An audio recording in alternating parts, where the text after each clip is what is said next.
Think back for a moment to the teachers you remember most clearly. We are not necessarily talking about the easiest ones, but the ones who pushed you. The ones who didn't let you coast, even when the work felt hard. The ones who somehow made you feel like your success mattered to them personally and that you were capable of doing greater things. Those teachers had something powerful in common. They cared deeply and they demanded a lot. In education, we call that being a warm demander. In this video, we'll explore this concept and how it's essential for optimal student development, even more when it comes to multilingual learners.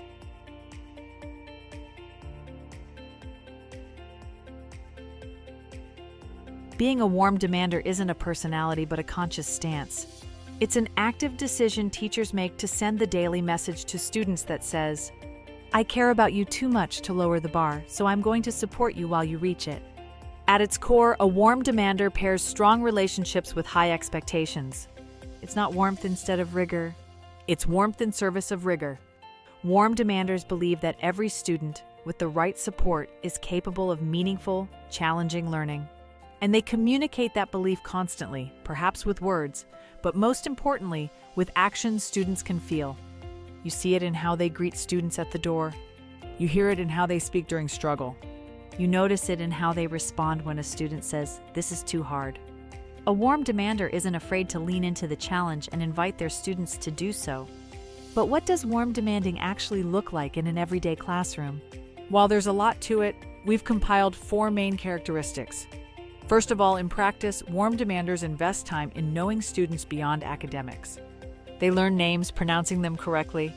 They learn interests, family stories, home languages, and migration journeys because they know that is the foundation for trust. This way, students know they matter as people first. Then that trust gives teachers relational authority. It's what allows a warm demander to say, "I'm not accepting this yet because I know you can do more," and have students believe it's coming from care instead of criticism. Third, you'll also notice warm demanders are intentional about structure. Their classrooms aren't chaotic or permissive. Expectations are clear. Routines are consistent. Students know what quality work looks like and that it's expected of them. At the same time, warm demanders don't confuse struggle with failure. They design lessons that are challenging, but they pair that challenge with different types of support: clear language objectives, modeling, wait time, scaffolds, and opportunities to revise. Students are allowed to wrestle with ideas, but they're never left alone in that struggle. This balance matters, especially for multilingual learners and students who've been underestimated in the past. So why choose to be a warm demander? When expectations are low, students internalize that message quickly. But when expectations are high and paired with belief and support, students begin to see themselves differently. They take risks, persist longer, and start to believe, "Maybe I can do hard things." The warm demander stance tells students that high expectations are not punishment, but an expression of belief. Most importantly, over time, students begin to internalize that belief themselves. However, there are a few common misunderstandings about what it means to be a warm demander. One is that being warm means being soft. It doesn't. Warm demanders are kind, but they're also firm.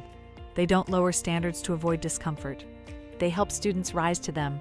Another misconception is that support requires lowering expectations. In reality, warm demanders hold expectations high because they believe students can meet them, especially with the right scaffolds in place. And warmth isn't just friendliness. It looks a lot more like consistency and follow-through. It's showing up every day with the same message: "I see you, I believe in you, and I'm not giving up on you." Of course, like any other great strategy, it can't happen by flipping a switch overnight. It requires practice, a support system, and confidence in yourself as a teacher. So if you're listening to this and thinking, "Okay, but how do I actually become a warm demander?" Consider the following. One of the first things to pay attention to is how you respond when students struggle. When a student hesitates, gives a partial answer, or says, "I don't know," do you instinctively lower the task? Do you move on quickly? Or do you pause and say, "Take a moment, I'm going to give you another way in"? Warm demand shows up in those moments. It's the difference between rescuing students from challenge and coaching them through it. Another place to look is your language, especially the small phrases you repeat every day. Warm demand sounds like, "I'm not accepting this yet because I know you can do more," or "This is hard, but I wouldn't give it to you if I didn't believe you could handle it. Over time, those messages shape how students see themselves. Notice, too, who you push and who you don't. Many teachers, often without realizing it, demand more from students they already see as confident or capable. Warm demand means holding every student, including multilingual learners and quieter students, to high expectations, while adjusting the support but keeping the goal the same. That requires intentional reflection. Who am I challenging the most? Who might I be unintentionally protecting from struggle? Warm demand also lives in consistency. Students trust teachers who mean what they say. If expectations change depending on the day, the mood, or the student, trust erodes. But when routines, feedback, and follow-through are predictable, students feel safe enough to take risks, even when the work is difficult. The good news is that, to start implementing warm demand, teachers don't need a brand new curriculum or system. It can all begin with one lesson. First, plan a task that is genuinely challenging. Decide ahead of time what success looks like for every student. Then plan the supports, sentence frames, models, visuals, partner talk, that will help students reach that bar.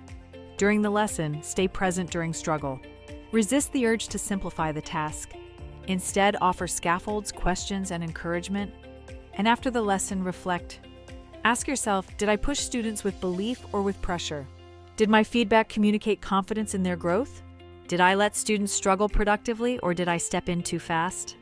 Warm demand is built through those reflections, repeated over time, and the small and consistent actions that follow. In fewer words, when in a warm demander classroom, students feel challenged but never alone. They know their teacher is in their corner, pushing them forward. Over time, that combination transforms classrooms and allows for struggle to become part of growth. When students are backed up with this type of belief, their confidence also grows, and they rise to meet those expectations. If you'd like to explore more ideas and classroom-ready strategies for becoming a warm demander, visit ensemblelearning.org. You'll find a library of original Ensemble learning resources, including free tools, articles, educator interviews, and research-driven insights, all designed to help your school empower multilingual learners at every level. Join the conversation by subscribing, sharing your reflections below, and sending this video to a colleague who's committed to helping students thrive in every language they speak.